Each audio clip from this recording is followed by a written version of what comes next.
बात है। गांव में एक किसान रहता था। उसका एक छोटा सा खेत था। एक बार फसल बोने के कुछ दिनों बाद उसके खेत में चिड़िया ने घोंसला बना लिया। कुछ समय बीता तो चिड़िया ने वहां अंडे भी दे दिए। उन अंडों में से छोटे छोटे बच्चे निकल आए। वे बड़े मजे से उस खेत में अपना जीवन गुजारने लगे। कुछ महीनों बाद फसल कटाई का समय आ गया। गांव के सभी किसान अपने खेतों की फसल की कटाई में लग गए।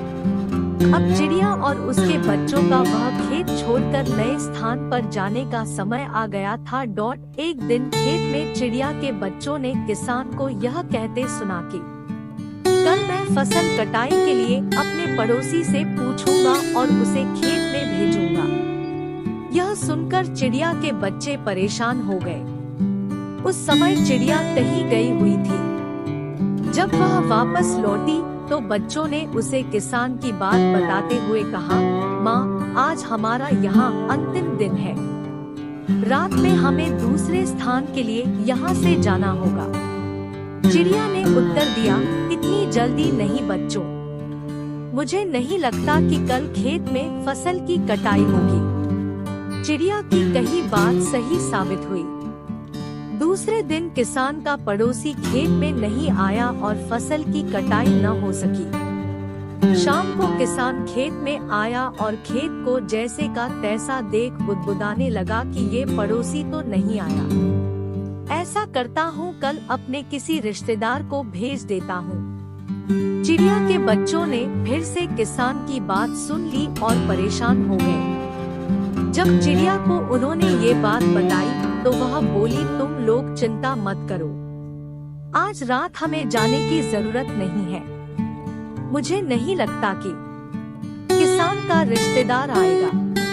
ठीक ऐसा ही हुआ और किसान का रिश्तेदार अगले दिन खेत नहीं पहुंचा।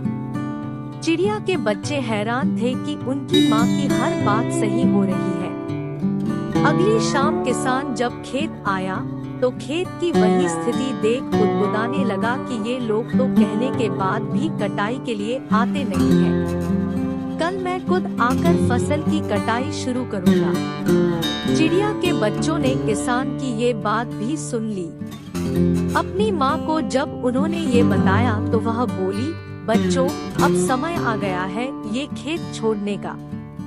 हम आज रात ही ये खेत छोड़कर दूसरी जगह चले जाएंगे। बच्चे हैरान थे कि इस बार ऐसा क्या है जो माँ खेत छोड़ने को तैयार है। उन्होंने पूछा तो चिड़िया बोली, बच्चों, पिछली 2 बार किसान कटाई के लिए दूसरों पर निर्भर था। दूसरों को कहकर उसने अपने काम से पल्ला झाड़ लिया था, लेकिन इस बार ऐसा नहीं है। इस बार उसने यह जिम्मेदारी अपने कंधों पर ले ली है, इसलिए वह अवश्य आएगा। उसी रात चिड़िया और उसके बच्चे उस खेत से उड़ गए और कहीं और चले गए। इस कहानी से हमें यह सीखना चाहिए कि दूसरों की सहायता लेने में कोई बुराई नहीं है, किंतु यदि आप समय पर काम शुरू करना चाहते हैं और चाहते हैं कि वह समय पर पूरा हो जाए तो उस काम की जिम्मेदारी स्वयं लेनी होगी। दूसरे भी मदद उसी की करते हैं जो अपनी मदद करता है।